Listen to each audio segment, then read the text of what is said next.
aku Nisrina Kamila Fatin dari Fakultas Psikologi Universitas Muhammadiyah Profesor Dr. Hamka. Selamat menyimak. Kenalin, nama aku Nisrina Kamila Fatin dari Universitas Muhammadiyah Dr. Hamka, jurusan Psikologi. Maaf mengganggu waktunya malam-malam. Aku mau tanya-tanya sedikit. Terus boleh kenalin dulu, nama ibu siapa? Nama saya Sulastri, anak saya namanya Talia, nama panjangnya itu Hayu Talia Maeswari. Usianya berapa? Sekarang udah 6 tahun. Oh, udah 6 tahun. Terus ibu kapan, kalau misalkan ibu ingat, kapan anak ibu pertama kali ngucapin kosakata?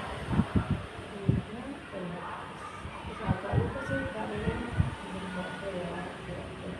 8 bulan Udah bisa udah bisa ngomong, udah maksudnya nama kakak, apa?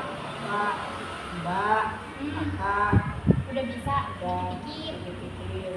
Nah, terus kata pertama yang diucapin tuh apa? Kalau ingat, mama atau bapak gitu? Bapak. Terus kira-kira ada nggak kesulitan penyebutan satu kata atau kosakata gitu? Paling ya R gitu yang bisa. Cadel. Berarti faktor yang bikin dia susah ngomong cuman kalau ada huruf R di dalam kosakata itu ya. Terus ada nggak misalkan nih belajar kosakata baru, dia tuh tapi susah buat ngucapinnya juga, walaupun nggak ada huruf R-nya, tapi dia masih susah ngucapinnya, pernah nggak? Bilang lapangan gitu pelakangan gitu. Kebalik jadinya. Lapangan itu aturan kan lapangan ya, dia pelakangan. Belakangan. Ibu sering nggak ngajak anak ibu ini bicara kayak tentang kegiatan sehari-harinya atau kegiatan yang harus dia lakuin atau yang nanti besok bakal dilakuin gitu? Terus malah anaknya yang ngajak ngomong terus. Kalau ibunya kan karena sibuk kerja ya, kerjaan ya, dia kadang ngajak ngobrol ini, nanya itu, nanya ini gitu. Anak ibu ini udah sekolah TK atau tahun itu belum? Udah sebenarnya sekolah dari umur 3 tahun. Nah, terus lanjut sampai TK, TK-nya berarti TK juga TK A, TK B, sekarang mulai TK B. Ibu pernah nggak komunikasi sama gurunya gitu di TK atau di PAUD tentang gimana sih anak ibu waktu komunikasi sama teman sebayanya atau sama gurunya gitu, pernah nggak? Ya, begini sih saya selalu komunikasi sama gurunya gimana perkembangan anak saya. Kata gurunya sih anak saya alhamdulillah buat komunikasi sama teman, sosialisasinya itu bagus, terus bergaulnya alhamdulillah bagus. Cuman anak saya ini agak gampang emosi. Terus ibu ada nggak gunain cara buat ngembangin bahasa kayak pakai buku cerita, lagu, atau ngajak main sambil ngomong, ngobrol bareng Ya, gitu?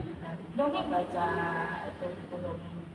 Main sering apa enggak? Jangan sih soalnya waktunya kan terbatas. Oh, tapi pernah lah gitu Iya, ya? kadang kalau malam kadang pas ada orang sedang ini, terus kadang saya ajarin hafalan gitu. Terus kan bacanya kan kurang, jadi saya ajarin lagi cara baca. Pakai poster gitu atau kayak buku ejaan gitu? Buku ejaan.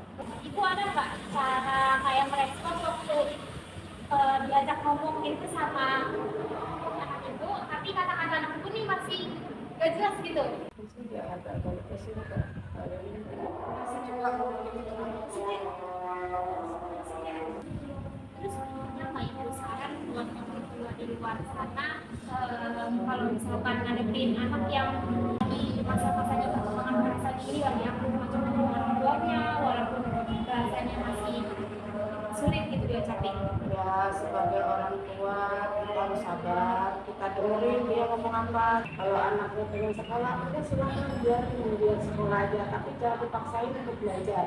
Dia seumuran 3 tahun, 4 tahun, 5 tahun itu dia pengen bermain, kita ajak aja dari sekolah, di sekolahin, tapi diajak main juga, diajarin cara ngomongnya, cara komunikasi sama temen. Jangan dibanyakin mainan HP, terutama malah diperkenalkan grup sama angka, terus sama cara berhitung, gitu aja diajarin pelan-pelan lama-lama. Jadi kayak belajar sambil bermain. Ini belajar sambil bermain. Ibu kira-kira ada nggak faktor eksternal yang mempengaruhi bahasa anak ibu di kota itu apa? Kalau bahasanya laki-laki, terus mulai dari lingkungan sekitar itu kan ada tuh yang bahasanya Ya kita harus ajarin, maksudnya ini nggak boleh ngomong kayak gitu. Terus kadang malah anak saya yang ngasih tahu karena baca-baca yang pada ngomong kasar gitu.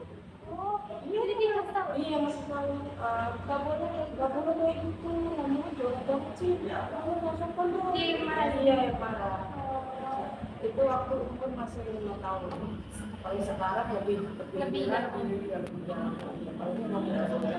Iya, ngomongin Di sini kan ngomong kita berapa ya. Jadi dia kadang yang teriak, kan saya selalu nganjurin Kak, Dek, kalau ada yang ngomong kasar jangan cepet ya.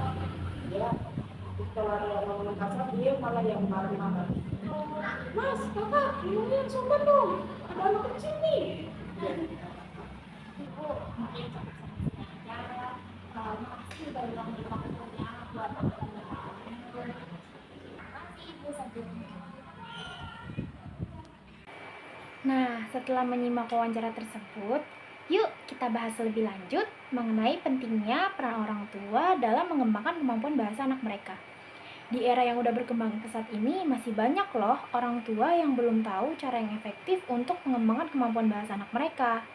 Nah, aku akan bahas nih bagaimana sih peran orang tua dalam mengembangkan kemampuan bahasa anak, terutama pada usia prasekolah sekitar 4-6 tahun.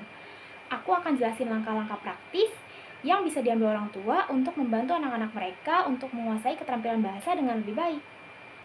Pada usia prasekolah ini, sebagian besar anak-anak nih mulai secara bertahap menjadi lebih sensitif terhadap suara atau kata-kata yang mereka dengar dari ucapan orang-orang di sekitarnya. Anak-anak ini tuh juga semakin gencar dan semakin mampu mengungkapkan bahasa-bahasa atau kosakata yang telah mereka kuasai. Pada usia 3-4 tahun ini, anak-anak mulai menceritakan kegiatan mereka atau pengalaman mereka. Mereka itu mulai membaca buku dengan kata-kata mereka sendiri dan mulai memahami perintah orang di sekitarnya. Seperti misalkan ibunya meminta berikan itu pada ibu. Nah, dia akan langsung mengerti kalau ibunya meminta benda atau sesuatu untuk diberikan kepada ibunya.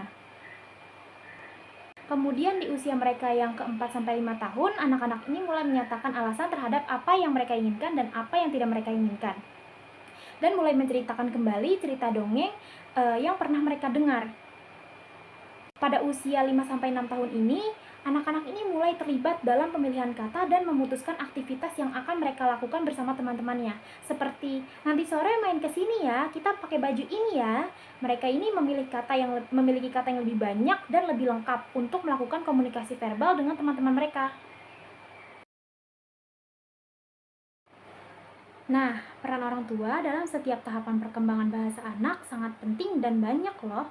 Orang tua merupakan orang pertama yang melakukan komunikasi dengan anak. Kemudian bahasa-bahasa yang diperoleh oleh anak didapat dari lingkungan keluarganya, terutama dari orang tuanya. Maka dari itu, orang tua harus memberikan fasilitas yang mendukung untuk masa pembelajaran anak. Kemudian, membimbing anak belajar membaca dimulai dari memperkenalkan huruf alfabet, merangkai suku kata, dan setelahnya merangkai suku kata tersebut menjadi sebuah kalimat yang memiliki arti. Kemudian, orang tua bisa mulai mengajak anak berbicara dengan mendengarkan cerita mereka, mengajak mereka bermain sambil belajar kosakata baru, memperkenalkan angka dan perhitungan, atau menunjukkan gambar-gambar dan benda-benda di sekitar sambil memperkenalkan gambar atau benda apa itu. Seperti misalnya menunjukkan gambar sebuah gunung, lalu memperkenalkan kalau itu adalah gambar gunung, menjelaskannya, mengejakannya, lalu mengajaknya menyebutkannya bersama-sama. Selanjutnya ada pengaruh faktor eksternal. Lingkungan tempat anak-anak bermain atau tempat tinggal anak sangat amat mempengaruhi perkembangan bahasa anak, karena anak-anak dapat dengan mudah menangkap apa yang ia lihat dan apa yang ia dengar. Jikalau ia tumbuh di lingkungan yang banyak menggunakan kata-kata kurang baik atau kata-kata kasar, bisa saja anak ini tumbuh menjadi pribadi yang kasar, entah itu pada gaya bicaranya atau pada perilakunya. Dengan itu, orang tua bisa mencoba untuk memberikan pengarahan dengan baik, cukup memberitahu dengan perlahan-lahan, agar anak ini mengerti kalau ia itu salah. Jika bayi tidak bersuara atau mengoceh pada usia 2 bulan, ini bisa menjadi tanda awal keterlambatan bicara. Tanda lainnya meliputi usia 2 tahun tidak menggunakan setidaknya 25 kata, usia 2,5 tahun tidak menggunakan kombinasi unik 2 kata, dan usia 3 tahun tidak menggunakan setidaknya 200 kata atau tidak dapat mengucapkan kata yang dipelajari sebelumnya. Jika tanda-tanda ini muncul, segera konsultasikan dengan profesional kesehatan. Orang tua juga dapat mengenali tanda keterlambatan bicara pada anak atau speech delay, seperti anak ini biasanya menunjukkan penggunaan bahasa isyarat seperti bahasa bayi dan tidak memberikan respon verbal. Biasanya ia akan menggunakan isyarat nonverbal sehingga responnya hanya dengan mimik wajah atau gerakan dan sentuhan. Jadi orang tua bisa mulai mewaspadai jika terdapat ciri-ciri atau tanda-tanda tersebut pada anak kalian. Nah, aku punya nih beberapa metode yang dapat digunakan oleh para orang tua untuk membantu perkembangan bahasa anak.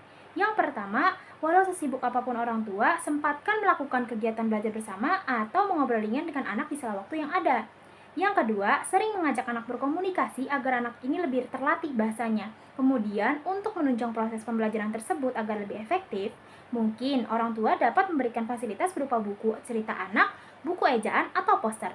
Yang ketiga, bisa pula orang tua mengembangkan bahasa anak ini dengan menyanyikan lagu-lagu sebagai sarana belajar sambil bermain atau membacakan anak-anak dongeng sebelum tidur. Yang keempat, orang tua wajib memberikan pengarahan agar anak tahu mana kata yang baik dan kata yang tidak pantas diucapkan atau kata yang tidak sopan untuk diucapkan kepada orang yang lebih tua dari dia. Yang kelima, komunikasikan dengan guru di sekolahnya tentang bagaimana sih perkembangan bahasanya dalam berkomunikasi dengan teman-teman sebayanya. Mungkin itu saja yang dapat saya sampaikan. Kurang lebihnya mohon maaf. Wassalamualaikum warahmatullahi wabarakatuh.